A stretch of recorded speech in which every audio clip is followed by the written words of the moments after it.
Look out, y'all. Ashley Knuckles here.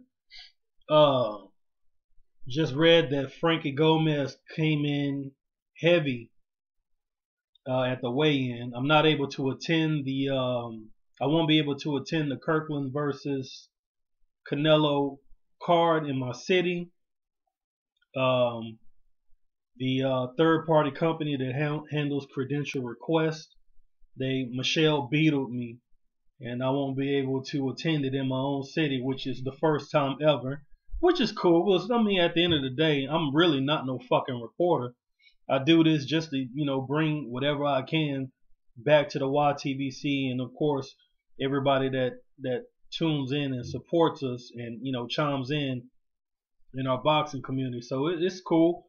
I'm not really tripping. Journalism don't pay a damn dime, and in my field, they break their bread off, in the petrochemical field where that oil and those chemicals are. As long as it's oil coming through the ground, as long as chemicals got to go through pipes to go to some vessel to be processed to make some type of product, there's always going to be money in them plants, not in journalism. Fuck 'em. But anyway, Frankie Gomez, he comes in at over the welterweight limit for a fight that's supposed to take place at the junior welterweight limit. They already bumped the weight up, I think, at least twice. Once to 42 and a half. No, once to 45. No, they bumped it up to 145 pounds because they knew that he wasn't going to make weight, but they really didn't know how heavy he was. He had the same amount of time, if not more time, to prepare for the fight, as well as Humberto Soto. And he scaled it heavy, man. I guess he felt, maybe if he came off a couple of dollars out of his purse, that maybe the fight will go on, and he'll get a little media ridicule, but at the end of the day, he'll get the fight and he'll get a paycheck. No, you don't work for Al. You're not under Al Heyman, homeboy. It'll go down like that with every promotional outfit. And even then, with Al Heyman, you don't have a bunch of opportunities to scale to come in heavy, because that's just not professional. And you wonder why this young kid has been professional for a while now, and he's still at the same level he's been at for a long time now. It's either he's getting in trouble in the streets with all these criminal cases. I think this wasn't even the first time that he came in heavy for a fight. Look, for all the talent that young kid got, man, the discipline obviously just not there. The discipline is obviously just not there. If you cannot get in tip-top shape to be the co-featured event on a Kirkland versus Canelo card in the South, which is predominant, well, I'm not saying predominantly Hispanic, but the Mexican American population in the South is just as big as it is on the West Coast, if not bigger. That whole border from California all the way to Texas, from what's that, New Mexico? I'm not good with geography, but this whole southwestern side of the country is all bordered to Mexico, dude. You got a big audience, a big market down here. They're gonna tune in for Canelo because he's the guy in Mexico right now.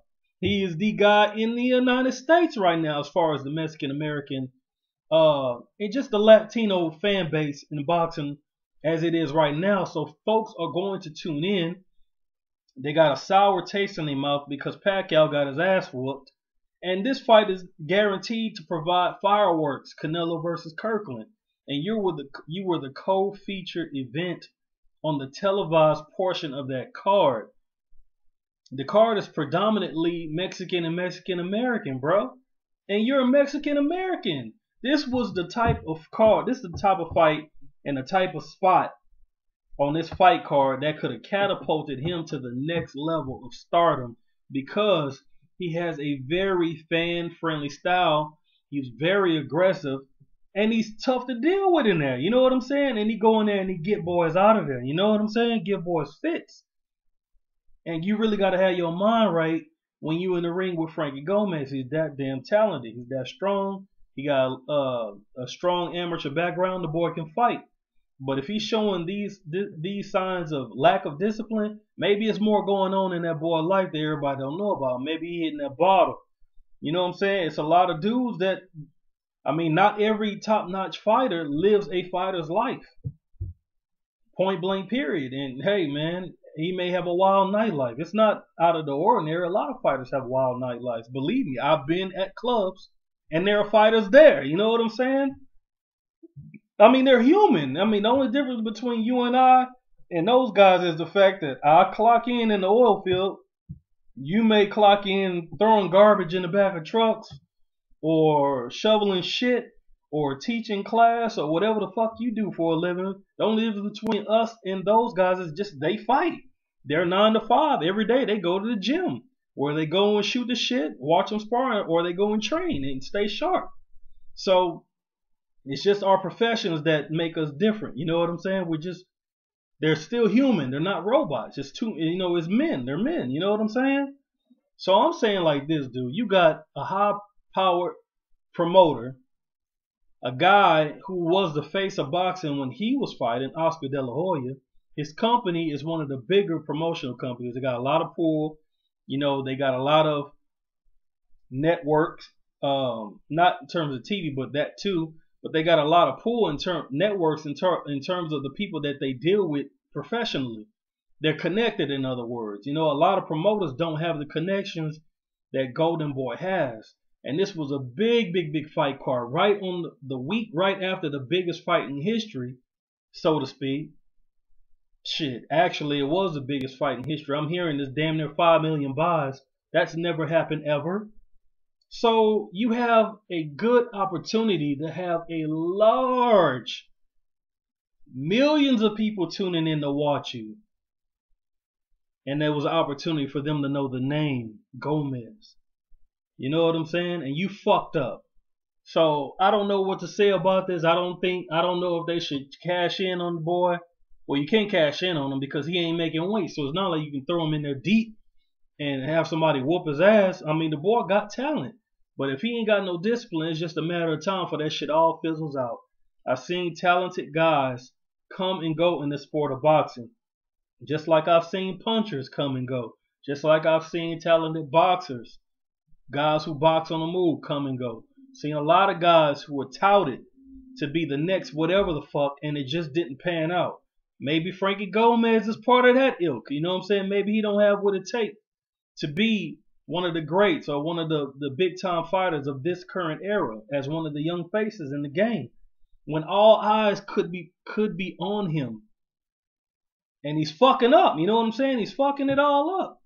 So I don't know what to say about that. I don't know if it was because Freddie Roach spent more time with Pacquiao than he's a young fighter. He needs a coach dedicated to him.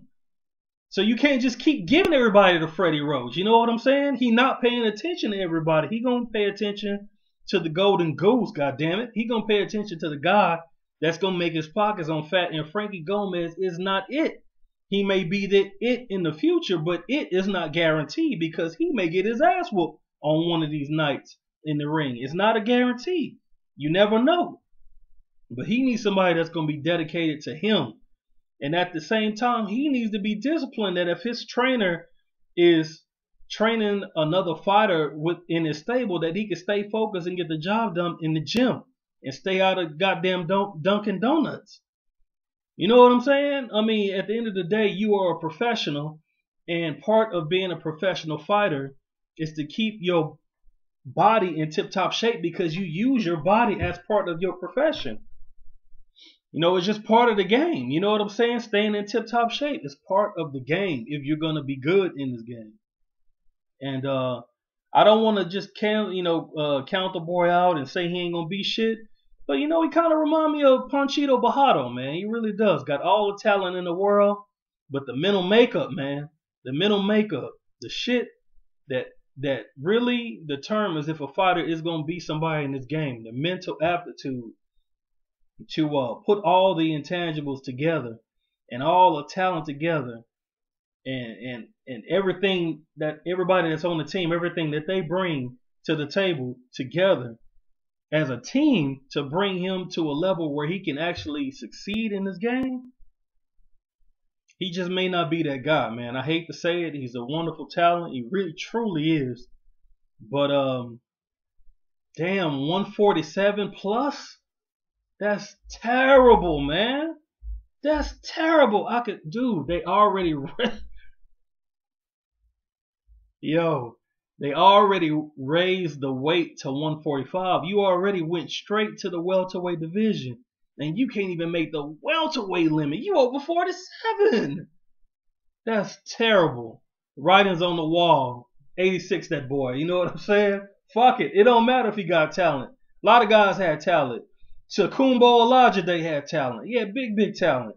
He wanted to play jazz. He ain't want to fight no more. And that's Michael Olajide's son. So, I don't know, man. I can't call it. But I'm calling it in terms of what I feel about it. Let that boy ride out, man. He ain't got it, man. He ain't got the it factor, dude. He don't have the mental makeup and to be disciplined enough to do this shit, man. To go to the next level. If you can't get motivated to be on this card, there is no other card that you need to see, that anybody needs to see, if you can actually put it together, make weight, and do what you got to do to be on that next level. Because this was it for you, bro. Big Mexican American audience, dude. You could have been that guy. You could have been right there, like. Because Canelo was right there on the cusp of stardom. If that motherfucker knock out James Kirkland this weekend, he's going to be a big. So he's already a star, but he's going to be a big fucking star if he can get this job done. Truly. Because boxing, if last weekend didn't tell you anything in terms of the height and popularity, in terms of that fight, boxing is trending, man. It's trending upwards. I've said... Actually, I didn't say it in the video. I said it on Twitter. And I don't even be tweeting that much. You know, I get a little random shit here and there I may put out there. But the shit I put out be straight boxing. I don't fuck around like everybody else be putting out dumb shit. You know, I don't use Twitter like that. That's not my shit, man. I ain't into this shit like that. I never have been, really. If I tweet, it's boxing. Well, boxing is trending, man. It's trending. And, like I said before, man, maybe he's just not that dude. Talent-wise, he's that dude. But it take a whole lot more than talent to be somebody in this game. Trust me that. You got to match the hard work with the talent. And if you ain't going to put the hard work in, you cooked. You know what I'm saying? And if I was Oscar, man, this combined with the past, the checkered past, the in and out of jail, the troubles, him being ready to get his big promotional push, and for one reason or another, you can never put him out there. Jettison that boy. Get that boy out of here, man. Dude, get him. Chunk that boy to deuce. You know what I'm saying? If you want to hang on the corner and chill with the homies, ain't nothing wrong with that. We all chill with the homies, but we don't fight. I guess that's what he want to do. Fuck him. Let him do that shit, man. Go to the next guy. I know it's a guaranteed. He's guaranteed to make you a lot of money if he can put it all together. But if you can't